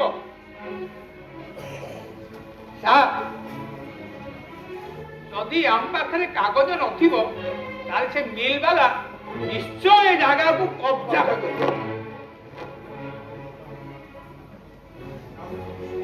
ଆଚ୍ଛା ନିରବ ଆଜ୍ଞା ଆମେ ଏବେ କରିବା କଣ? ଆମେ କୋଉଠି ରହିବା? ଆଜ୍ଞା ନା ହଉଛେ ପ୍ରବିଶତି ଅପୃଷ୍ଠେ ବହୁମାସତେ ଅବିଶ୍ୱସ୍ତେ ବିଶ୍ୱସ୍ତତି ମୂଢ ଚେତା ନରାଧମ। କଣ କହିଲେ? ନରାଧମ? କିଏ ନରାଧମ? କୋଉ ଅବିଶ୍ୱାସୀ କାହାକୁ ବିଶ୍ୱାସ କରୁଛି? ଆପଣ ଆପଣ ଏ ମିଲ୍ ବାଲାକୁ ବିଶ୍ୱାସ କରି ଭାବୁଛନ୍ତି କି ତାଙ୍କ କାଗଜଟା ଆସିଲି ନା ନା ମୁଁ ଆପଣଙ୍କ ପାଇଁ ଏ ଶ୍ଲୋକଟା ବୋଲିଲି ଏଇ ସର୍ବସାଧାରଣ ଅର୍ଥ ଏ ଗୋଟେ ଶ୍ଲୋକଟା ବୋଲିଦେଲି ନା ଆଉ ଏ ଅସମୟରେ ଖାଇ ଏ ଶ୍ଳୋକ କ୍ଷମା କରନ୍ତୁ ସାର୍, ପ୍ରକୃତରେ ସେଇ ଲୋକଟା ପଇସା ପତ୍ର ଲାଞ୍ଚ ଦେଇ ଏ ଜାଗାକୁ ସବୁ ଜାଲିଆତି କରିଛି। ଆଉ ସେଇ ଲାଞ୍ଚ ଗ୍ରହୀତା ମାନେ ବଡ ଅବିଶ୍ୱାସୀ। ଆଉ ତାକୁ ମିଲ୍ ବାଲା ହାତ କରିଛି। ଆଉ ସେଇପାଇଁ ତେଣୁ ଏ ସବୁ ପାଇଁ ଏ ହଉଛନ୍ତି ନରଧମ। ଶୁଣୁଛୁ ଶୁଣୁଛୁ ବୁଡ଼ବା ତୋରି ପାଇଁ ଏ ଅନୁଷ୍ଠାନ ଭାଙ୍ଗିଯିବ ଆଉ ଏଥିପାଇଁ ତୁ କାହିଁ ସାର୍ କ୍ଷମା କରନ୍ତୁ ସାର୍ ସାର୍ ମୁଁ କୋଉଠି ପାଉନାହିଁ ସାର୍ ମୁଁ କଣ କରିବି ଯୋଗିତା ସେ ତମେ ଏଡେ ଅବିଶ୍ୱାସୀ ଭଳିଆ ଜାଣି ହଉନଥିଲ ତମେ ସେ ଜମିବାଲା ସହିତ କିଛି ମିଲବାଲା ସହିତ ସାଲିସ କରି ଏମିତି ଅଭିନୟ କରୁନ ତ ଆଇ ପଡ଼ିତେ ଏମିତି ଆଡୁ ସାଡୁ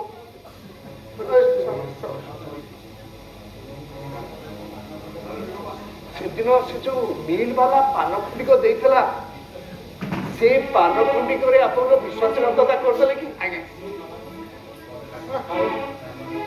ସିଏ ନରାଧାମ ନୁହଁ ଆପଣ ହିଁ ନରାଧାମ ପ୍ରକୃତରେ ଆପଣଙ୍କ ପାଇଁ ଏ ଶ୍ଲୋକଟା ମୁଁ ବୋଲିଥିଲି ଆଜ୍ଞା ପଣ୍ଡିତେ ଚାଲନ୍ତୁ ଆଜ୍ଞା ଚାଲନ୍ତୁ ହଁ କାମ ଅଛି।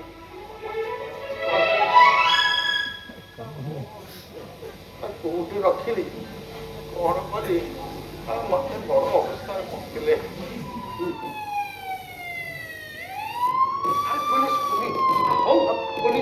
ଚାଲନ୍ତୁ ଦେଖିବା ଚାଲନ୍ତୁ ଦେଖିବା ପୋଲିସ ଆସି ତୋର ପାଇଁ ଆସିଛି। ଆମେ ପୋଲିସ ଚାଲନ୍ତୁ ଟିକେ ଦେଖିବା।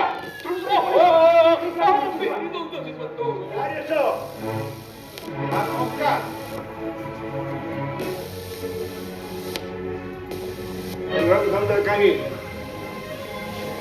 ଟାଉନକୁ ଯାଇଛନ୍ତି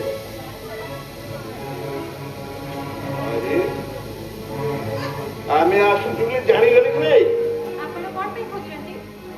ଜମି ଜାଲିଆତି କେସରେ ସେ ଥାନାକୁ ଯିବେ। ସେ ଅସଲି କାଗଜଟା ଆଣିବା ପାଇଁ ଯାଇଛନ୍ତି ସହରକୁ କାଗଜ ଅସଲି କାଗଜ ନାହିଁ ସେ ଯାଇଛନ୍ତି ଡୁପ୍ଲିକେଟଟା ନେଇକିରି ଆସିଲେ। ଆରେ ଏ ଘରେ କୋଉଠି ଅଛି ଯା ଦେଖିଆ ଯାଉ ସାର୍।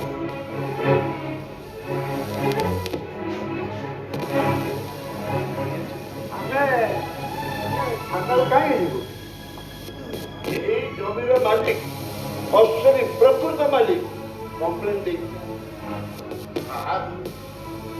ଜମିର ପ୍ରକୃତ ମାଲିକ ହଉଛନ୍ତି ସଂଗ୍ରାମ ସାମନ୍ତ। ନା ଆସାମୀ ଘରେ ନାହିଁ, ପଳେଇ ଯାଇଛି। ନା ଫେରାରେ ଏଇ ସ୍ତ୍ରୀ ଲୋକକୁ ଛାଡି ସମସ୍ତେ ଚାଲ ସମସ୍ତେ ଚାଲ ଆମେ କାହିଁକି ଯିବୁ? ଆମେ ଡୁପ୍ଲିକେଟ ଆଣିଲେ ନେଇକିରି ଯିବୁ ଆଜ୍ଞା। ଆମେ ଏଗୁଡାକ ଭଦ୍ରଲୋକ ନୁହଁଥିବେ ଆରେ ପରଜୁଟେ ମାରି ବସି ଗୋଟେ ତାମସା ଚାଲିଛି ସେଇଥିପାଇଁ ବୋଧେ ସଂଗ୍ରାମ ସାମନ୍ତ ଫେରାରେ ଯାଇଛି। ଯିବ କୁଆଡେ ଦାଦା ଯିବ କୁଆଡେ ସାର୍ ତାକୁ ଯଦି ଅଭଦ୍ର ଭାଷାରେ ଗାଳି କରୁଛନ୍ତି ଭଦ୍ର ଲୋକ ସାର୍। ଆଜ୍ଞା ସେ ଜଣେ ରିଟାୟାର୍ଡ ଜଜ୍। କି ଆଜ୍ଞା ସାର୍ ମତେ କାଗଜ ପତ୍ର ଦେଇଥିଲେ ମୁଁ ବି ରଖିଛି କୋଉଠି ରଖିଛି ମୁଁ ପାଉନି ଆଉ ଯଦି ଏଥିରେ ଦୋଷୀ ତାହେଲେ ମୁଁ ଦୋଷୀ ଆଉ ଏମାନଙ୍କୁ କାହାକୁ ହଇରାଣ କଣ କରନ୍ତୁ ନାହିଁ କି ସାର୍ ହଇରାଣ ମତେ ଯିବା କଥା ଚାଲନ୍ତୁ ମୁଁ ଯିବି ଆଉ ମୁଁ ଯିବି ଚାଲୁ ଚାଲୁ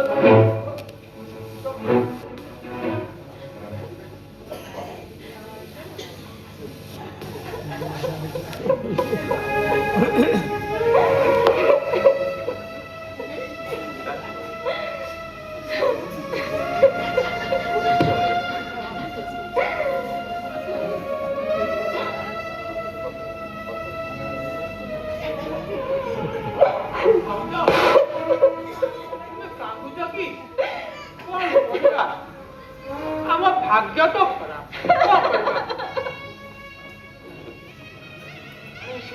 କାହିଁକି ଏ ବିପତ୍ତି ହେଲା?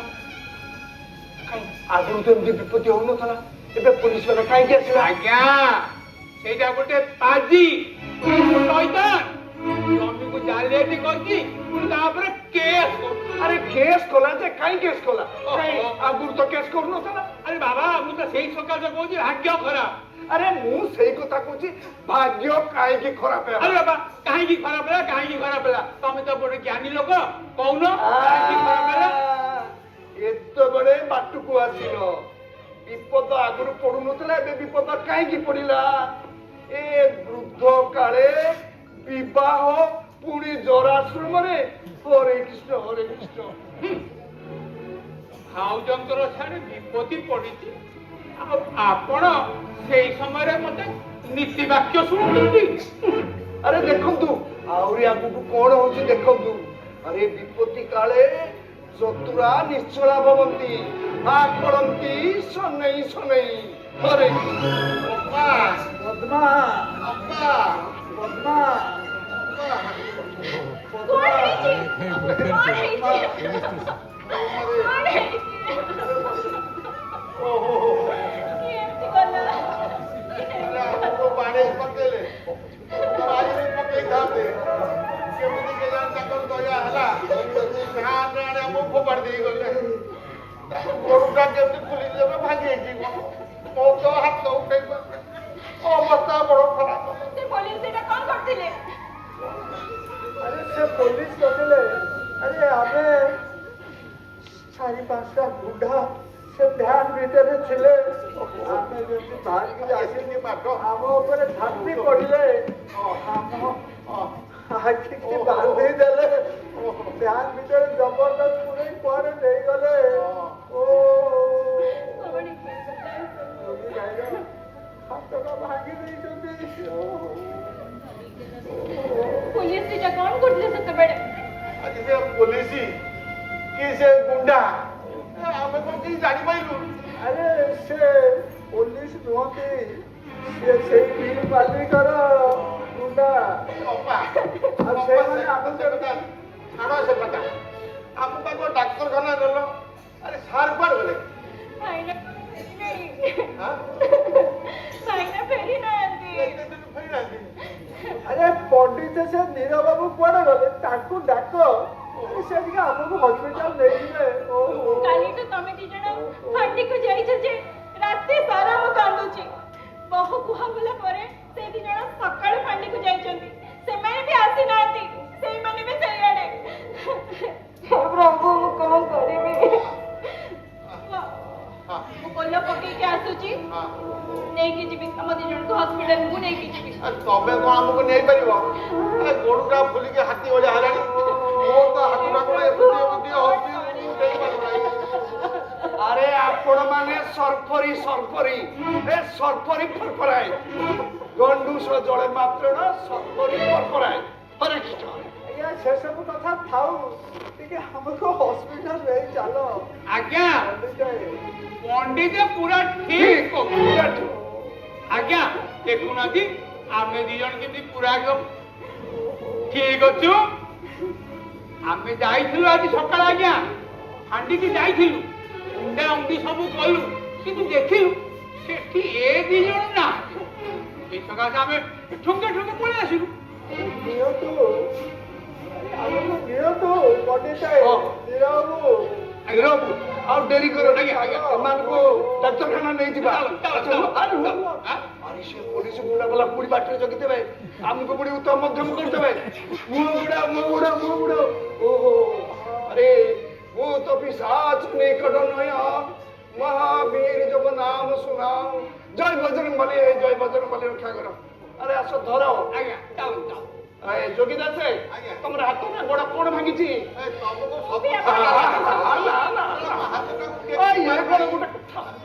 ପଣ୍ଡିତେ ସେମିତି ହୁଅ ନାହିଁ, ଧର ଟିକେ। ଧରୁଛି ବାଁ ଧରିବି ନା ଡାହାଣ ଧରିବି? ଆସ୍ତେ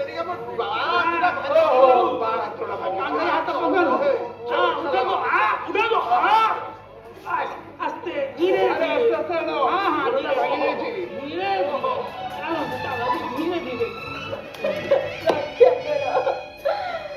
ରକ୍ଷା କର ପ୍ରଭୁ।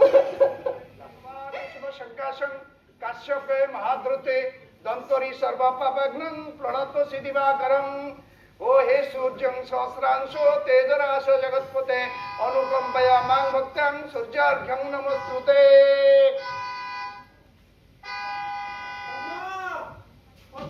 হ্যাঁ তহସିଲରୁ ଆପଣ ପୋଷ୍ଟାର ଅପକାର ଆଣିଲେ ତ? ଭାଇ କାଲିଠୁ ଯାଇଛ ଯେ ଏବେ ଫେରୁଛ। ହଁ ଡେରି ହେଲା, ସେଠି ମୋବାଇଲ ଫୋନ ବି ଧରୁନି। ଇଏ ଆଉ ଯୋଗୀ ଭାଇ କାଲିଠାରୁ ହସ୍ପିଟାଲରେ ପଡିଛନ୍ତି। ସବୁ ଜାଣିଛି, ଖବର ପାଇ ଡାକ୍ତରଖାନା ଦେଖା କରିକି ଫେରୁଛି। अच्छा नीरव आमे तो तमु डाक्तरखाना पके दे आसिले आज से कोन खाइले कोन पीले आमे तो किछ बुझिलेनी आ टिके पइडो पइडो पानी टिके दे देले भलो न ताता ସେଇ ସବୁ ବ୍ୟବସ୍ଥା ମୁଁ କରିଦେଇଛି। आप कर दे हां बोलो बोलो इतना घंटा भर्ती गला अच्छा तो तुम्हारे कहीं एफआईआर देलोनी? ଭାଇ ସେଇ ପୋଲିସ ବାଲା ଏମାନଙ୍କୁ ଦରମରା କରି ପକେଇଛି। ନା ସେମାନେ ପ୍ରମୋଦ ପଟ୍ଟନାୟକର ଗୁଣ୍ଡା। अरे बाबा अरे हमको छोड़ी बनी ମୁଁ ସେଇ କଥା କହୁନଥିଲି ଆଉ। अरे बाबा छोड़ दे ଏ କୁଆଡେ ଯିବେ ନାହିଁ। ଆପଣମାନେ ସବୁ ମୋ ସଙ୍ଗେ ଥାନାକୁ ଚାଲନ୍ତୁ, ଏଫଆଇଆର ଲେଖିବେ, ଯାହା କିଛି ଦେଖିଛନ୍ତି ସବୁ କଥା ଲେଖିବେ। अरे ना ना ना ना ना अरे आमे कोन किछ देखिछु ना आमे कोन किछ सुनिछु हरे कृष्ण आमे से थाना बना का भाई ना ଭାଇ ମୁଁ ଏକା ଯିବି। ଆଜ୍ଞା ଚାହୁଁଛନ୍ତି ତ ଠିକ ଅଛି, କିନ୍ତୁ ସାଙ୍ଗରେ ଏ ଯୋଉ ନକଲ ପଟା ଆଣିଛନ୍ତି ସେଇଟାକୁ ନେଇକିରି ଯା। ନା ନା କିଛି ଜାଣି ନାହିଁ। ଆଣିନାହାନ୍ତି? आनी नाती ଭାଇ ଆଣିନ? ନା ସଫିସର ନାହାନ୍ତି। ମୁଁ ତାଙ୍କ ସହିତ ଫୋନରେ କଥାବାର୍ତ୍ତା କଲା ପରେ ସେ କହିଲେ ମୁଁ 2 ଦିନ ପରେ ଫେରିବି। ମୁଁ ଅପେକ୍ଷା କଲି, ତେବେ ବି ଆସିଲେ ନାହିଁ। ମୁଁ ତ ଫୋନ କରି ଜାଣିବି ତାଙ୍କର ଫେରିବାକୁ ଆଉ ତା ସହିତ ଡେରି ରଖିବ।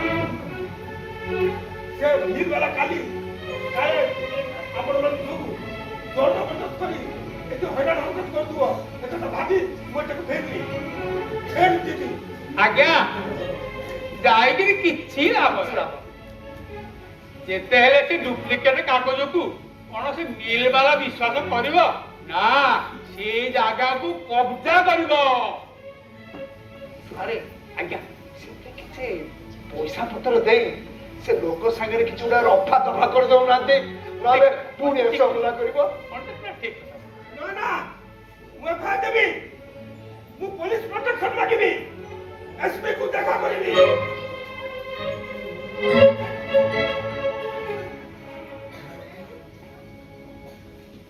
हां हरे कृष्ण हरे कृष्ण हरे कृष्ण या द्वारा कोन लाभ हबो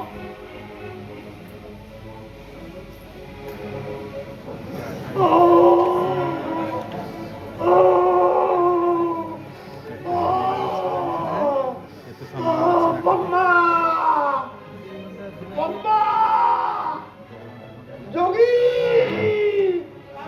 जोगी सर पम्मा सर कौन है सर सर सर पप्पा पप्पा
ଆଶ୍ରାକୁ ଆମେ ଗଠନ କରିବା। ମୁଁ ତମ ସାଥିରେ ଅଛି। ପଦ୍ମା, ଆଜ୍ଞା ମୁଁ ବି ତୁମ ସାଙ୍ଗରେ ଅଛି। ଆଜ୍ଞା ମୁଁ ବି ତମ ସାଙ୍ଗରେ ଅଛି।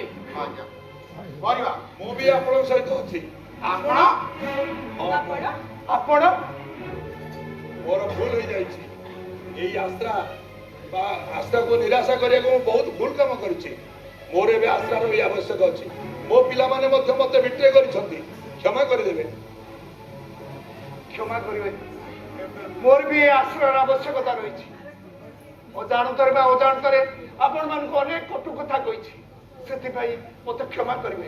ମୁଁ ମଧ୍ୟ ଏଇ ଆଶ୍ରା ଜରାସନରେ ମିଶିକି ରହିଛି। ଆମେ ମିଶିକି ଚାଲନ୍ତୁ ଆଶ୍ରା ଆଶ୍ରାକୁ ପୁଣି ଥରେ ପ୍ରତିଷ୍ଠା କରିବା ଏବଂ ଆମେ ଏ ଆଶ୍ରାକୁ ବଞ୍ଚେଇ ରଖିବା। ପାଇଗଲି ଏଇଠି ରଖିଥିଲି ଅଶ୍লীଳ ଦଲିଲଟା। ମୁଁ କେତେ ନିମାନେ ହେଇଛି ଦେଖ। ଅସଲ ଦଲିଲ, ଅସଲ ଦଲିଲ। ଅସଲ ଦଲିଲ ଦଲିଲ ଏ ଦଲିଲର ଆଉ କିଛି ଆବଶ୍ୟକ ନାହିଁ। ହଉ ଠିକ ଅଛି ପ୍ରଭୁ ମତେ ଦଲିଲଟା ମିଳିଗଲା। ଏଇ ଆଜ୍ଞା ଦେଖନ୍ତୁ ଅସଲ ଦଲିଲ।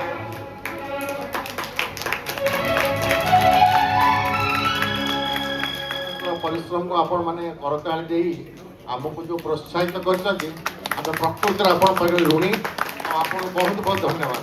ମୁଁ ବର୍ତ୍ତମାନ ସମସ୍ତ କଳାକାରଙ୍କୁ ଡାକିବି। ସମସ୍ତ କଳାକାରଙ୍କୁ ଡାକିବି ଏଠି ଆସିବେ। ପ୍ରସାଦ ସେବନ ବ୍ୟବସ୍ଥା ଅଛି।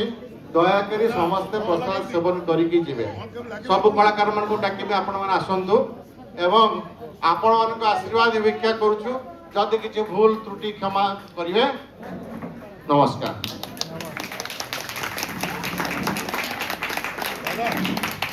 ଡାଇରେକ୍ଟର ମହାଶୟଙ୍କୁ ଡାକିବୁ ଟିକେ ଆସନ୍ତୁ।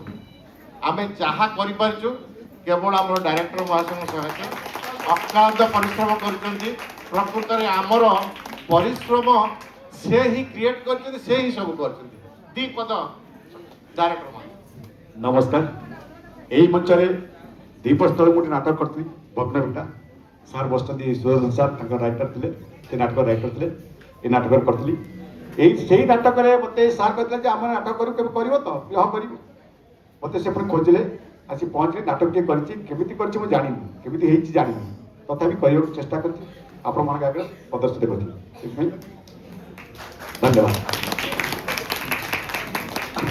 ଆମର ମହାନଦୀ ବିହାର ପେନସନର୍ସ ଆସୋସିଏସନ ଏହି ବରିଷ୍ଠ ସଦସ୍ୟ ସମସ୍ତେ ଉତ୍ତୀର୍ଣ୍ଣ ବୟସ 70 ଉପରେ ବୟସର ମାନେ ଲୋକମାନେ ଏ ବୟସରେ ମୁହଁରେ ରଙ୍ଗ ମାରି ଆପଣମାନଙ୍କୁ ଯାହା ପ୍ରଦର୍ଶନ କରିଛନ୍ତି, ଯଦି ୟା ଦ୍ୱାରା କିଛି ଭୁଲ ତ୍ରୁଟି ଥିବ ସେଠି ଆପଣ ଉଦାର ହୃଦୟରେ କ୍ଷମା କରିବେ। ଆମେ ପ୍ରତିବର୍ଷ ଏହିଭଳି ନାଟକ ମଞ୍ଚସ୍ଥ କରି ଆସୁଥିଲୁ। 20 ପରଠୁ କରୋନା ପରେ ଆମେ ଆଉ ଏକ କାର୍ଯ୍ୟକ୍ରମ କରିନଥିଲୁ। ଏ ବର୍ଷ 25 ମସିହାରେ ଯେହେତୁ ହେଇଛି, ଆଶା କରିବି ଏହା ଆଗ ଭଳି ଲାଗି ରହିବ ଏବଂ ପ୍ରତିବର୍ଷ ଆମେ ଆପଣମାନଙ୍କୁ ଏଇଭଳି ଏଇ ବୟସ୍କ ଲୋକମାନଙ୍କ ଦ୍ୱାରା ଅଭିନୀତ ନାଟକ ମଞ୍ଚସ୍ଥ ହେବ। କେବଳ ଏହା ମହାନଦୀର ଲୋକଙ୍କୁ ଆନନ୍ଦ ଦେବା ପାଇଁ, ଆଉ କିଛି ନାହିଁ। ଜୟ କଳା। ସମସ୍ତ ପ୍ରସାଦ ପାଇକି ଯିବେ।